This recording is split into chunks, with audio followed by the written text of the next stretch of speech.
Magandang araw po mga kapuntos, at sa araw na ito po meron po akong tampok na video para sa inyo at sana ay magustuhan ninyo. Kaya sa mga bago pa po sa aming channel, please po don't forget to hit the subscribe button at ang notification bell para maging notified kayo sa bawat video na ilalabas ko sa channel na ito. At bilang kahilingan po ng punto por punto team at naway maintindihan po ninyo, sana po wag nyo pong i-skip yung mga ads sa aming mga video. Sa maliit na bagay na po na yan, malaking tulong po yan sa ating programa at sa ating ministry. Sana po maunawaan po ninyo. Maraming salamat po, kaya wag na po natin patagalin. Simulan na po natin.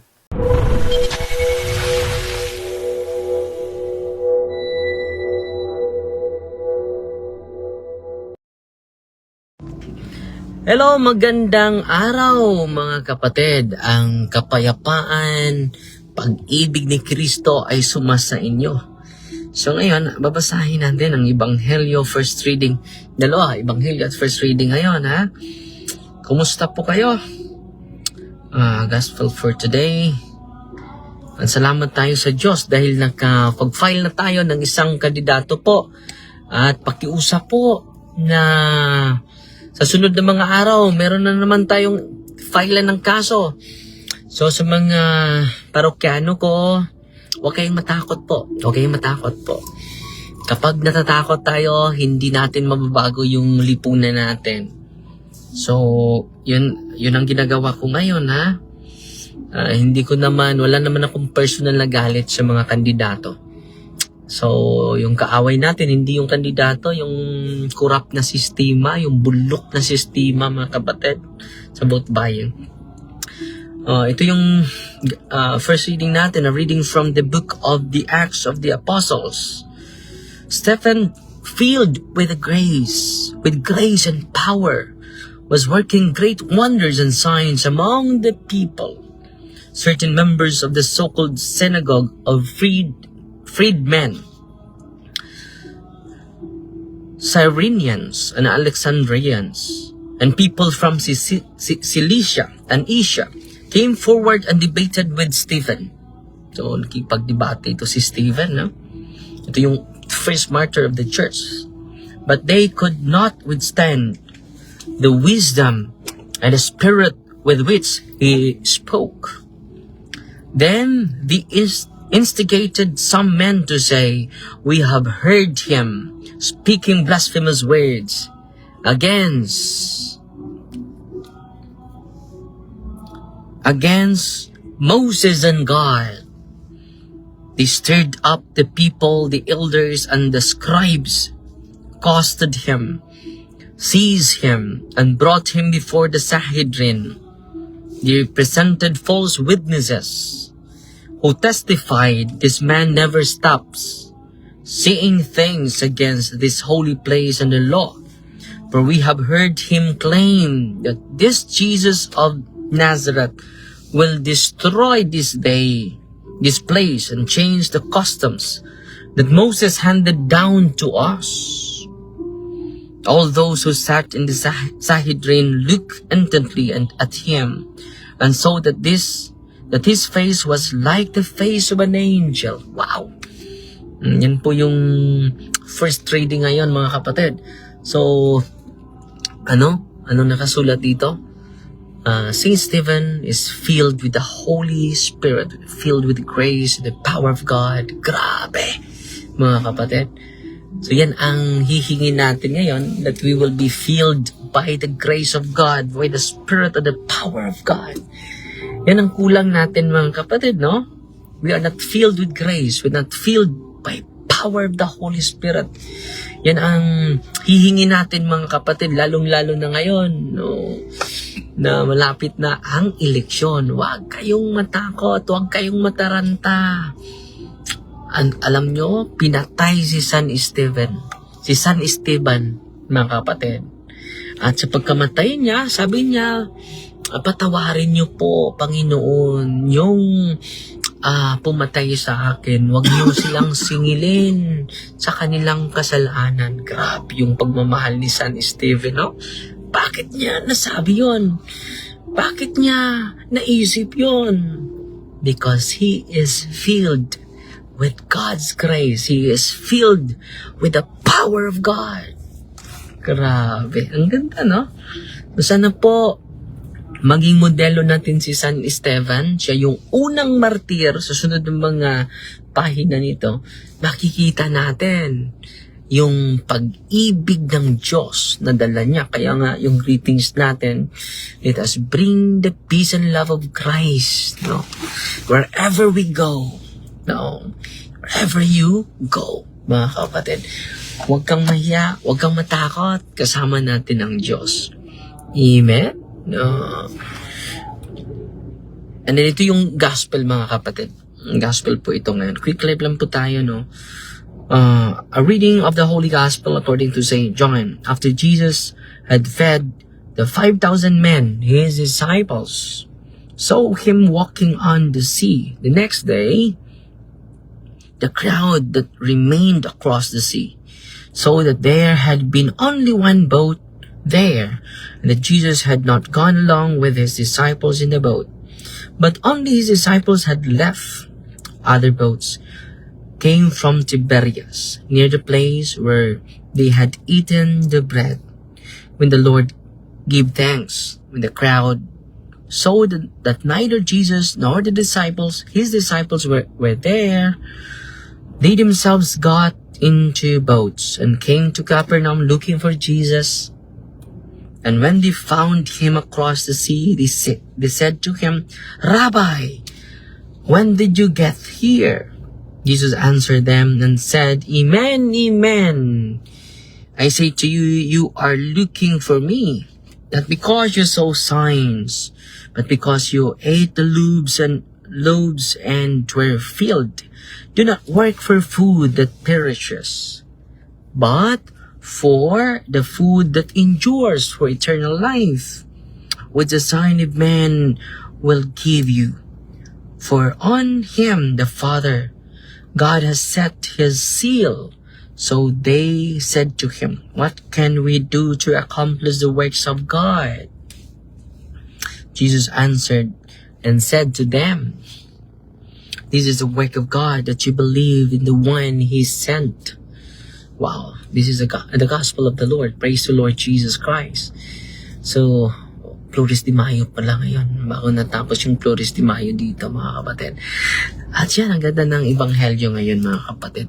Sa atin ay busy tayo sa ito yung highlight ko sa isi-share ko sa inyo, sa ebanghelyo. Dahil maraming punto itong ebanghelyong ito eh.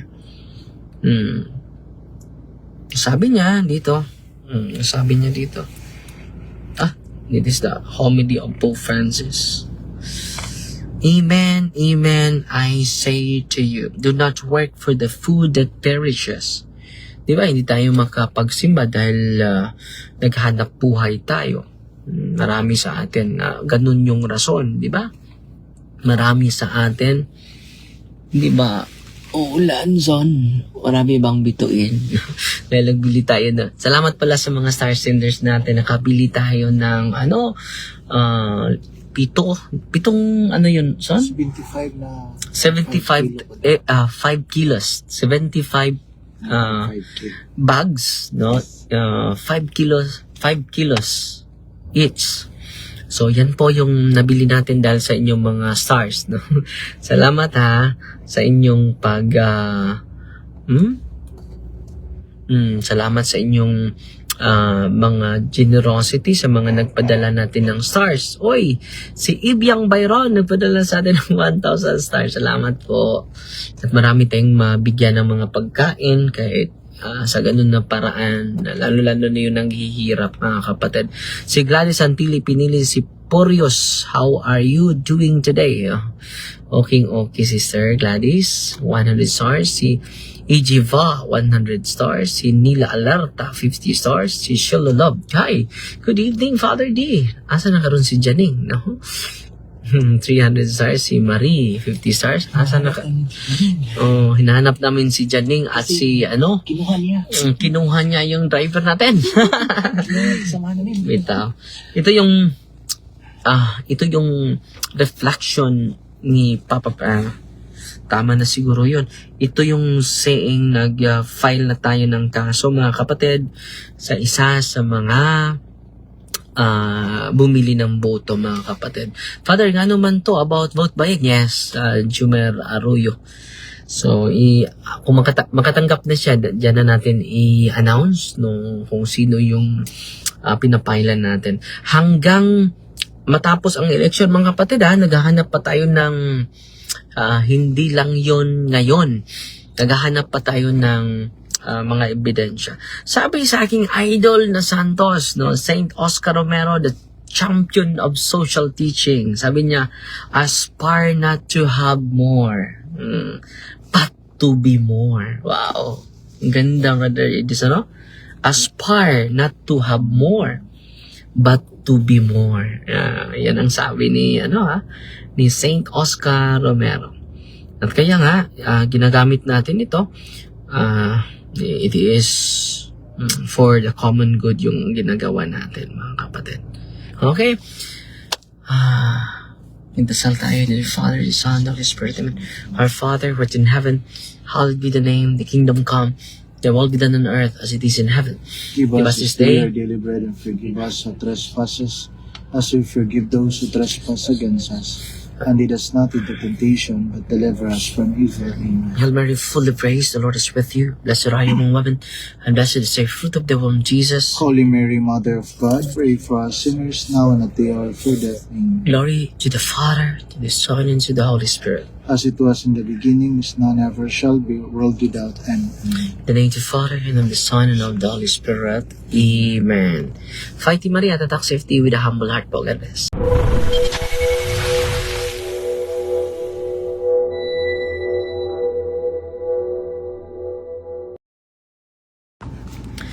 Hello mga kapatid, magandang tanghali po. Kumusta na po kayo? At sana po ay nasa mabuting kalagayan po kayo. Mataas na yung buho ko, no? At ang kapayapaan, pag-ibig ni Kristo ay maghari nawa sa bawat isa sa atin. Okay? Si Laylay Hala, nanood sa atin ngayon. Magandang tanghali. Nakakain na ba kayo, mga kapatid? Okay, si Ruby Moreno Golgat nanood sa atin ngayon. So, quick live lang po tayo, mga kapatid. Ang ganda ng librong ito, Humility of the Heart. Humility of Heart by Cajutan Mary da Vergano. Translated by Herbert Cardinal Vaughan. So, ito yung isi-share ko sa inyo. Ang ganda po, ang ganda. No? To exercise humility, mga kapatid. Maiksi lang ito, pero marami tayong matutunan, mga kapatid, no? Ito yung babasahin ko. But in order to acquire humility, paano tayo maka-acquire ng pakumbaba, mga kapatid? It is necessary also to be prudent. Ito po, prudent. Ano ba itong prudence, mga kapatid? In not speaking well of oneself. Hindi natin pupurihin yung sarili natin. Di ba? Minsan, mga kapatid, pinupuri yung sarili natin eh. Tinutulugsan natin yung iba. At winasak natin yung mga pangalan. We destroy the name of one another. Hindi po maganda yon. And then, hindi po yun prudence. Kung ang ating sarili ay ating ipataas, mga kapatid. Let another praise you, says the inspired word, and not thy own mouth, a stranger, and not thy own lips. Proverbs chapter 27 verse 2. Hindi dapat ikaw ang magpuri sa'yo. Dapat yung iba. No? Let other do the talking. Ano? Let other do the talking, hindi ikaw. No? Ang ganda, no? Ito po, how to acquire humility, mga kapatid. Ang ganda. Proverbs chapter 27 verse 2. Let another praise you. Let other do the talking, hindi ikaw. Bakit po? It is very easy for us to fall into this fault of praising ourselves until it becomes a habit. So, dapat iwasan natin na purihin natin yung sarili natin. No? Bakit po? Ito po. Until it becomes a habit, delikado po. And with this habit so opposed to humility, how can we be humble? Kung pinupuri natin yung sarili natin, kung uhaw na uhaw tayo sa papuri, mga kapatid, nawala yung, okay. Hindi maganda yon, mga kapatid. Patuloy. What good qualities have we of our own for which we can praise ourselves? All the good that is in us comes from God. And to Him alone we must give praise and honor. When therefore we praise ourselves, we are usurping glory which is due to God alone. Even though in praising ourselves we sometimes refer all to the honor of God, it matters little when there is no absolute necessity. It is better to abstain from self-praise. So, iwasan natin, mga kapatid, na purihin natin yung sarili natin. For although we refer all the glory to God with our lips, our ingenious and subtle self-love cannot fail to appreciate it secretly. Mag-ingat po tayo nito, mga kapatid. Maraming beses tayo ay na-fall nito. And even speaking depreciatingly of ourselves, there may lurk some hypocritical pride in our words, such as was mentioned by the sage of old when he said, "There is one that humbled himself wickedly, and his interior is full of deceit." Nandyan dito sa Sirach chapter 19 verse 27. Tingnan natin. Sirach chapter 19:23. I-search natin, ha? Sa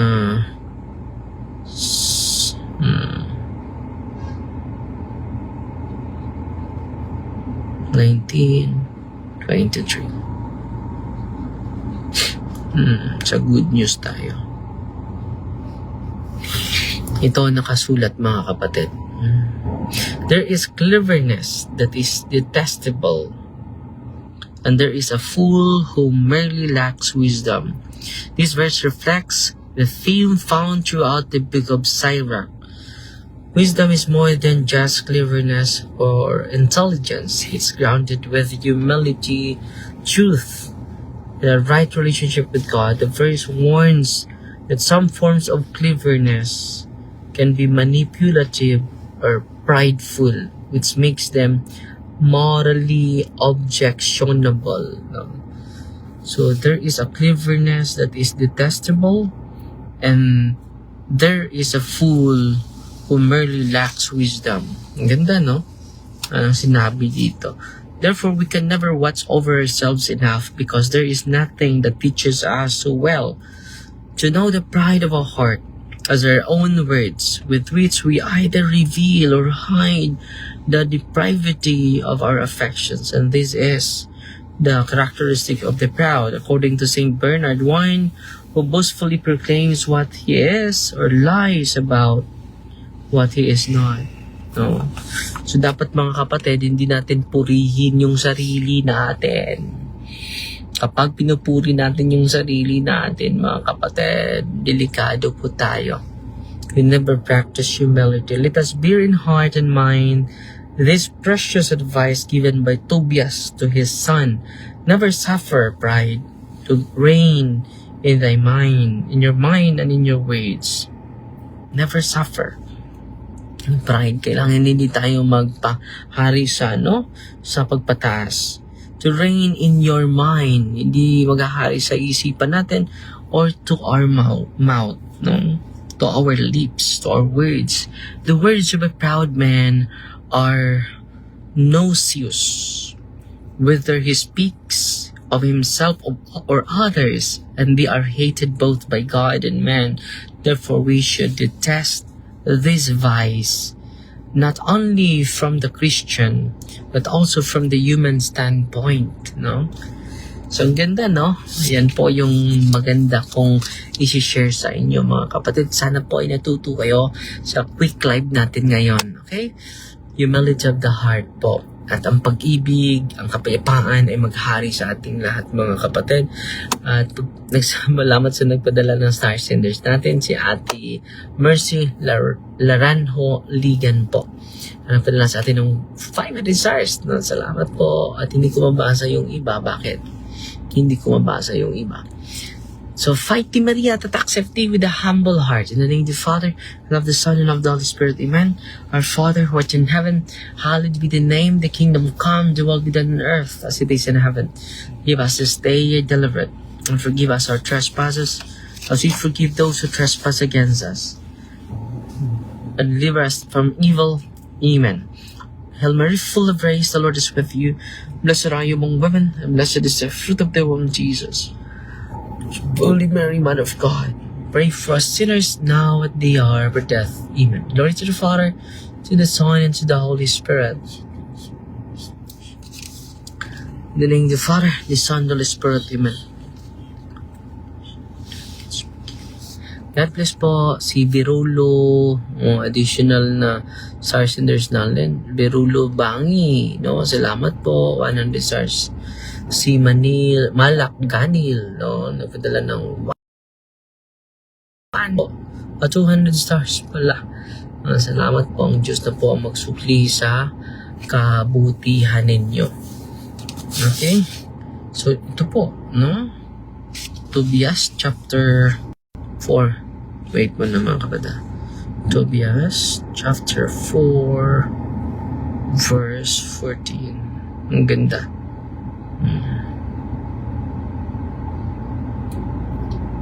Ito nakasulat, mga kapatid.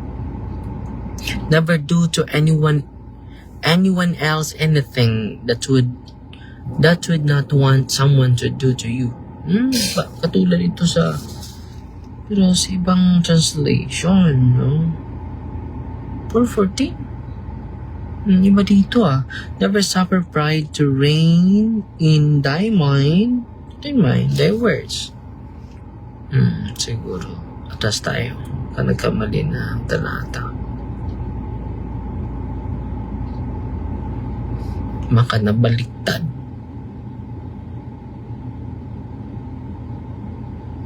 Hindi din.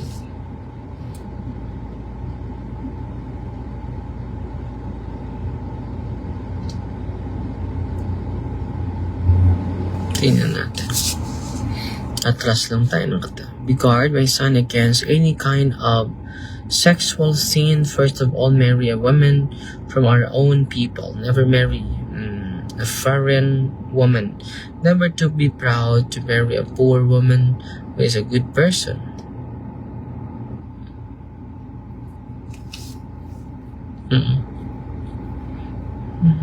14.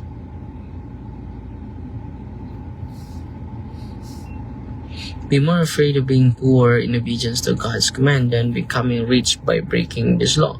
Treat others with the same respect with which you want to be treated. Do not drink so much wine that you become drunk. Saan kaya ito? Never suffer pride to reign in thy mind, in thy words, for from it all perdition took its beginning. So, delikado po. Okay? Pero, yung teksto talata dito ay mali. Mali po ito.